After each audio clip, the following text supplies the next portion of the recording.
इस देश में ये जो जातिवाद है, ना तो इस जातिवाद के कारण ना तो प्योरली आदमी अपने को भारतीय समझ पा रहा है, ना राष्ट्रीय समझ पा रहा है, अपने जातीय खेमों में समेटता चला जा रहा है। तो इसके लिए जातिवाद को पहले तो ये स्वीकार करना पड़ेगा कि जो सामाजिक ढांचा है, उस सामाजिक ढांचा में जातिवाद एक बड़ी समस्या है, जिसको समाधान ढूंढा जाना चाहिए।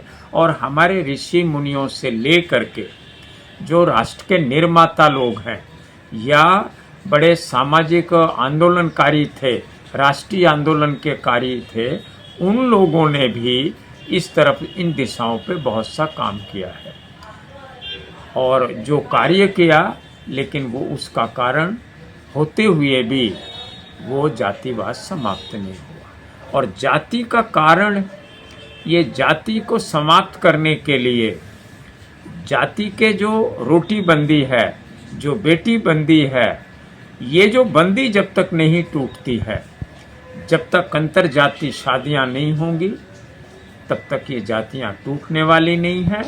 और जाति जब तक नहीं समाप्त होगी, तब तक इस देश की उन्नति भी जिस शिखर पे आपको जाना है नहीं हो पा रहा है। क्या सर आरक्षण भी एक बड़ी प्रॉब्लम है? ये आरक्षण तो आपको दो तरह का देखने को मिलेगा। एक तो आरक्षण शास्त्रीय है, जो जन्मजात है। जैसे अब उस सामाजिक व्यवस्था को देखें, अगर हम भारतीय सामाजिक जो हिंदू व्यवस्था है, उसमें 4 वर्णों को देखते हैं, 4 वर्णाश्रम धर्म। तो उसमें ब्राह्मण है, क्षत्रिय है, वैश्य है और शूद्र वर्ग है। और एक वर्ग वो है जिसे हम आउटकास्ट कहते हैं, जो इस चातुर्वर्ण व्यवस्था के अंतर्गत नहीं आता है। उनमें वो बहिष्कृत हैं, गांव के बाहर रहते हैं, गांव के से उनसे कोई संबंध नहीं है। और उनसे भी ज़्यादा हैं जो वंचित लोग हैं, जिनको कह सकते हैं जो आदि जंगलों में अभी भी रह रहे हैं वो, और जिन्हें आप भारतीय संविधान के अंदर शेड्यूल कास्ट के रूप में निर्णित किया गया है, वो उस चातुर्वर्ण व्यवस्था के अंतर्गत नहीं है। चातुर्वर्ण व्यवस्था में अगर जिससे गवर्न होती है, जिस शास्त्र के जरिए से गवर्न होता है, तो उसमें अगर आप देखेंगे तो ब्राह्मण को उच्च श्रेष्ठ बनाया। और उसका जो ऐसा है, सीढ़ी दर सीढ़ी उसकी व्यवस्था है। यहाँ जो एक खेमा है, ये एक मंजिल है, ये दूसरी मंजिल है, तीसरी मंजिल है, चौथी मंजिल है, लेकिन नीचे की मंजिल से ऊपर जाने के लिए कोई सीढ़ी नहीं है, और ऊपर की सीढ़ी से नीचे आने के लिए कोई सीढ़ी उतरने के लिए नहीं है। ये चातुर्वर्ण व्यवस्था, जो रिजिडिटी जिसको कहते हैं, जिसको रिजिडिटी का मतलब ये है कि जिसमें स्थायीपन है। तो इसमें जिस आरक्षण की आपने बात कही, तो उसमें ब्राह्मण के वेद पढ़ना पढ़ाना यानी शिक्षा ग्रहण करना करने का अधिकार उसको है। अब आप गौर करेंगे, ये आरक्षण जब उनको रहेगा तो बाकी लोगों को नहीं है। खासतौर से जो उनका जो नीचे का हिस्सा है, शूद्र वर्ण है, उसके पढ़ने का सवाल नहीं उठता है। तो जब वो नहीं उठेगा तो वो कहाँ जाएगा, उसको वो चीज़ें नहीं मिलेंगी। लिहाजा 2 तरह का आरक्षण है।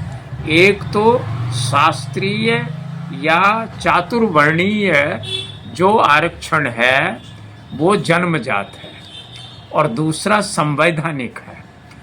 जो संवैधानिक है वो भारत के संविधान लागू होने के से प्राप्त हुआ है। वो उन लोगों को प्राप्त हुआ है जिनको शेड्यूल्ड में रखा गया है, जैसे अनुसूचित जाति के लोग हैं, या अब जो है ओबीसी के लोग हैं, उनको जो आरक्षण मिला। तो ये जो कहना कि जो आरक्षण का सवाल है, ये अगर हम देखें तो डॉक्टर बाबा साहब अम्बेडकर ने इसको शाश्वत नहीं रखा था, ये याद रखिएगा। डॉक्टर बाबा साहब अम्बेडकर इस पे ये नहीं चाहते थे कि ये आरक्षण ये आरक्षण सदैव रहे।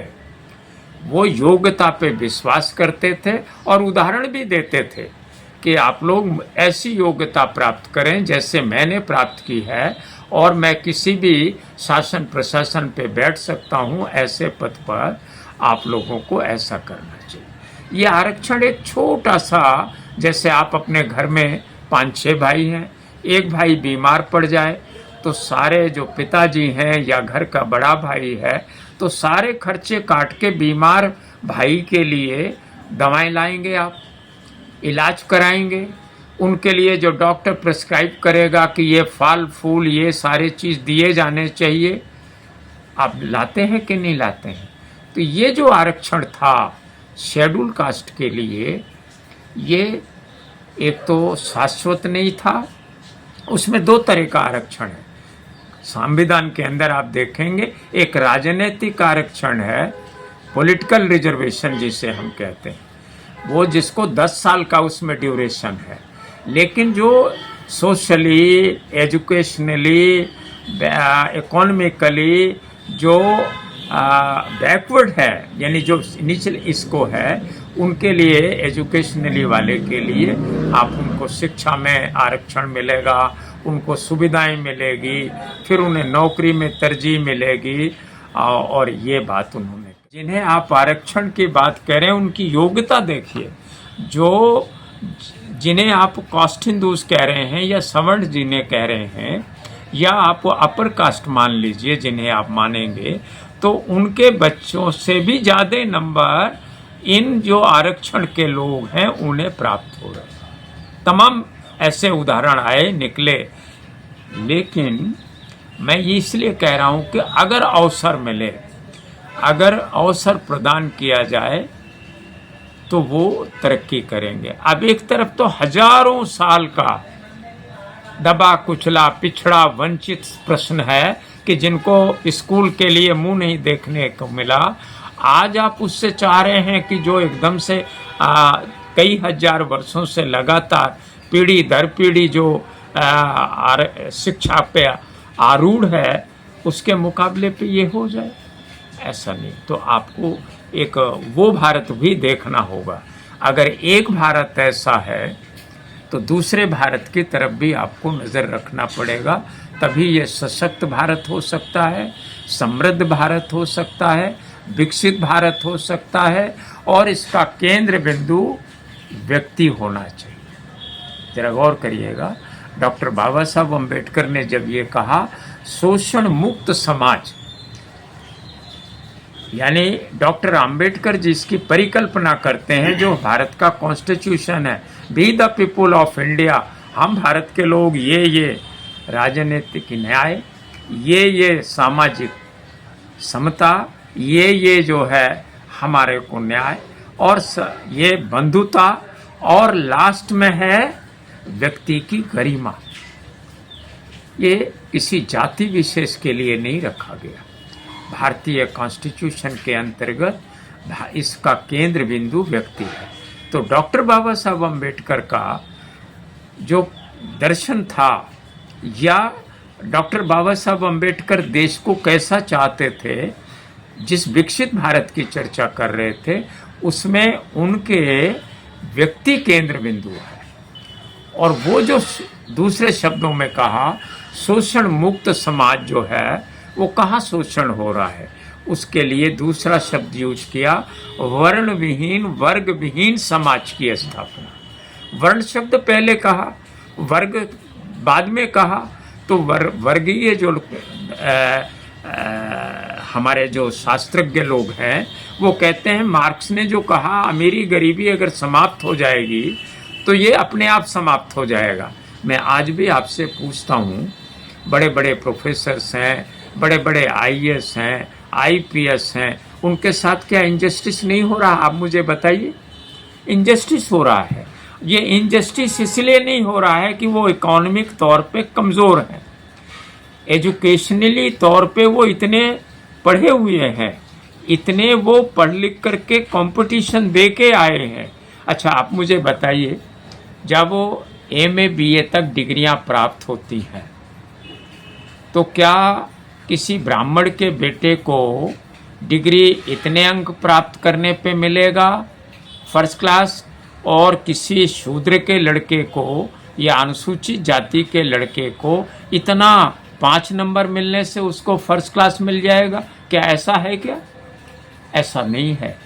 वहाँ तो इतना नंबर 60% अगर पाएंगे तो आपको फर्स्ट क्लास मिलेगा, 45% अगर आप प्राप्त करेंगे तो सेकंड क्लास प्राप्त होगा, 33% अगर प्राप्त हैं तो आप उत्तीर्ण होंगे।